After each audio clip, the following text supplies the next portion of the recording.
Summer 1970, London. A venue packed with 5,000 people waiting for Jimi Hendrix to take the stage. Backstage, tension was building, but not the usual pre-show nerves. This was different. This was about control. Jerry Stickles, Jimmy's tour manager, stood in the narrow hallway leading to the stage, blocking the path. His arms were crossed. His expression was firm. He'd been managing tours for 15 years, and he knew how these things worked. He knew what audiences expected. Across from him stood Jimmy, quiet as always, holding his white Stratocaster. And next to Jimmy stood Monika Dannemann, a German painter with blonde hair and a floral dress, looking uncertain about being there at all. She'd been with Jimmy for over a year, but she'd never been to one of his shows. Jimmy had kept that part of his life separate until tonight. Jerry had noticed her arrive backstage 20 minutes earlier. Noticed the way Jimmy's face changed when he saw her, and Jerry had felt his stomach drop because he knew what was coming. "Jimmy, we need to talk," Jerry said. Jimmy didn't respond. He just looked at Jerry with those tired eyes, the eyes of someone who'd heard 1,000 opinions about how he should live his life. Behind Jimmy, band members were warming up, roadies were checking cables, the usual pre-show chaos humming in the background. But in this hallway, everything had gone still.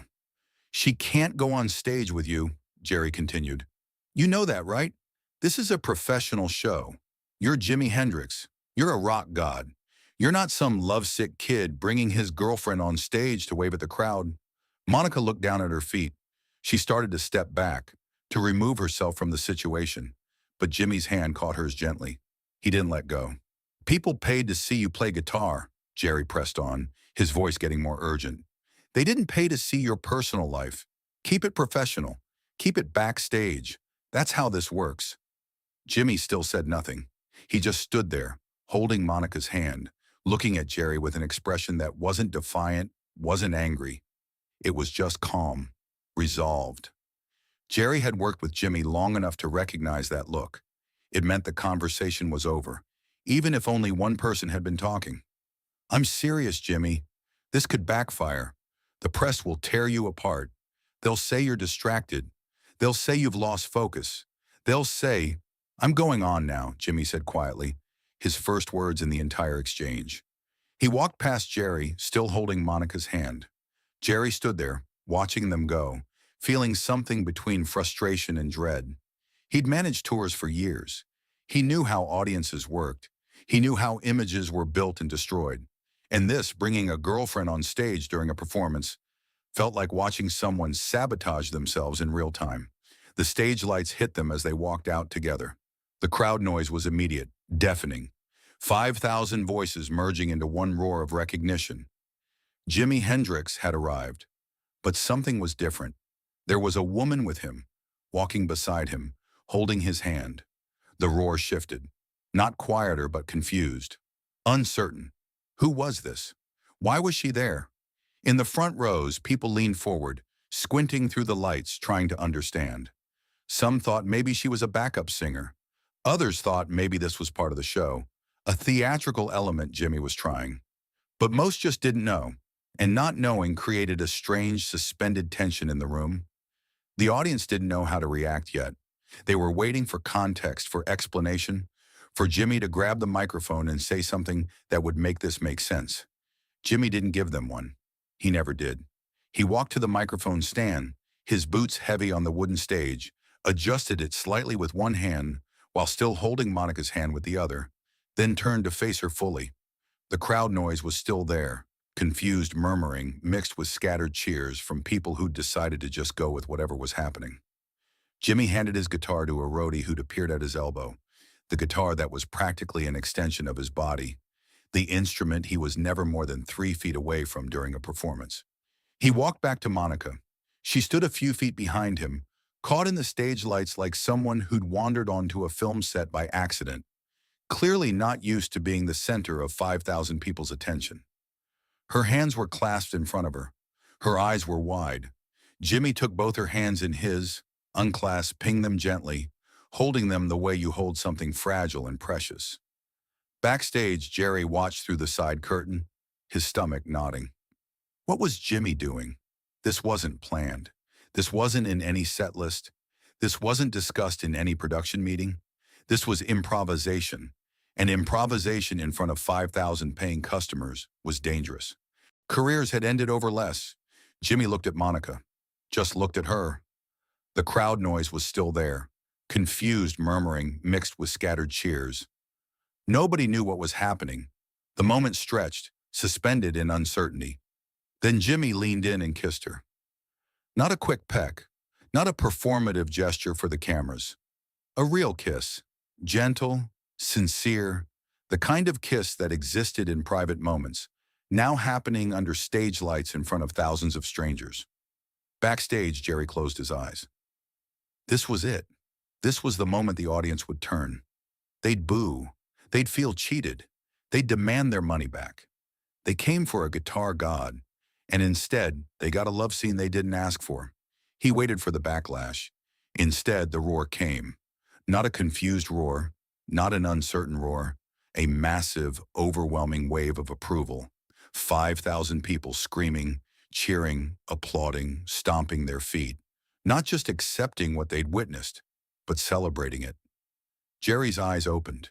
He stared at the crowd, genuinely shocked. They were going wild. People were on their feet, jumping, shouting, crying. Women in the front row had their hands over their hearts, tears streaming down their faces. Men were clapping so hard their hands had to hurt. The energy in the room had shifted from anticipation to something else entirely. Something pure. This wasn't the reaction to a guitar solo. This wasn't the reaction to a hit song. This was the reaction to witnessing something real, something human, something that didn't belong in the manufactured world of rock performances, but somehow had appeared anyway. Jimmy pulled back from the kiss and looked at Monika. She was smiling, tears in her eyes, overwhelmed. He kissed her forehead, then walked back to his microphone. The roadie handed him his guitar. Jimmy strapped it on, adjusted the volume, and started playing. He played Purple Haze, but he played it differently that night, slower in places, more emotional, like he was playing it for one person instead of 5,000. His fingers moved across the fretboard with the same virtuosity he always had, the same impossible speed and precision, but there was something added now, something vulnerable, something exposed. The guitar spoke differently. The usual aggression was still there, the power, the electricity that made Jimi Hendrix sound like Jimi Hendrix. But underneath it, woven through it, was tenderness. Every bent note carried weight. Every sustained tone held meaning. He was still the guitar god, but tonight the god had descended and become human, and somehow that made the music more powerful, not less. Monika stood at the side of the stage, watching him play, her hands clasped together again, tears still on her cheeks catching the stage lights. And Jimmy kept glancing at her between verses, between solos, between those moments when his eyes usually closed in concentration. Not performing for the crowd anymore, but performing with her there, aware of her presence, playing to her even while playing to thousands. The difference was subtle but undeniable. It was in the way his body moved, the way he leaned into certain notes, the way he smiled, that rare smile while his fingers did impossible things on the strings. He looked happy, not the manufactured happiness of a performer giving the audience what they want, but genuine happiness. The happiness of someone doing what they love while the person they love watches.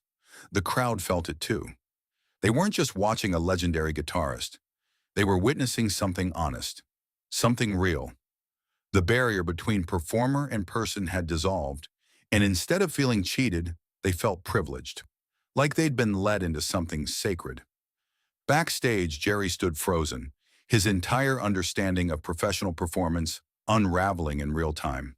He'd been wrong, completely wrong. He'd thought authenticity was a liability. He'd thought vulnerability would weaken Jimmy's image as the untouchable guitar god. Instead, it had done the opposite. It had made him more loved, not less. The show continued for another 90 minutes. Jimmy played some of his biggest hits and some deep cuts the hardcore fans recognized. Every song had that same quality, that same emotional openness that the kiss had introduced.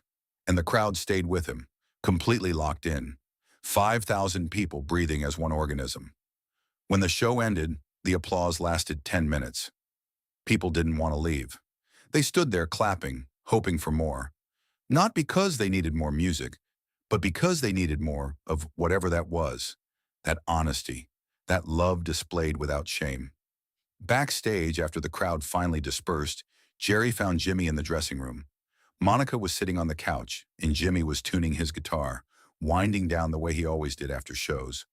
Jerry stood in the doorway, not sure what to say. Jimmy looked up. "You were right," he said quietly. Jerry blinked. "What?" "People did pay to see me play guitar," Jimmy continued. "But they also paid to see me. All of me. Not just the parts that look good in photographs." Jerry opened his mouth to respond, but nothing came out. He'd spent years managing artists, controlling images, crafting narratives. And in one moment, one unplanned, unprofessional moment, Jimmy had shown him that control was an illusion, that the real power was in letting go. "That was," Jerry started, then stopped. "That was one of the best shows I've ever seen you play." Jimmy smiled, a rare, genuine smile. "Thank you." Monika looked at Jerry, still uncertain if she'd done something wrong by being there. Jerry met her eyes and nodded, a small gesture of acknowledgement. She smiled back, relieved. Years later, in 1995, Jerry Stickles gave an interview to a music journalist working on a Jimi Hendrix retrospective. The journalist asked him about the rumors, the stories about Jimmy bringing Monika on stage and kissing her during a show. "Did that really happen?" the journalist asked. Jerry nodded slowly. "It happened. Summer 1970. I tried to stop it, told him it was unprofessional, that it would hurt his image, that audiences don't want to see that kind of thing. And what happened?" Jerry smiled, a sad smile, the smile of someone remembering a person who's gone. "He did it anyway, walked out on stage holding her hand and kissed her in front of 5,000 people. And you know what those 5,000 people did? What? They lost their minds. They absolutely lost their minds. Not because he was Jimi Hendrix, the guitar god, because he was Jimmy Marshall, a man in love, brave enough to show it. That night taught me something I've never forgotten." "What's that?" "That authenticity is always more powerful than image. Always." I spent years trying to protect Jimmy's mystique, trying to keep him untouchable, larger than life. And in one moment, he showed me that the most powerful thing he could do was be human, be real, be in love and not hide it. The journalist wrote down every word. "Do you regret trying to stop him?" the journalist asked.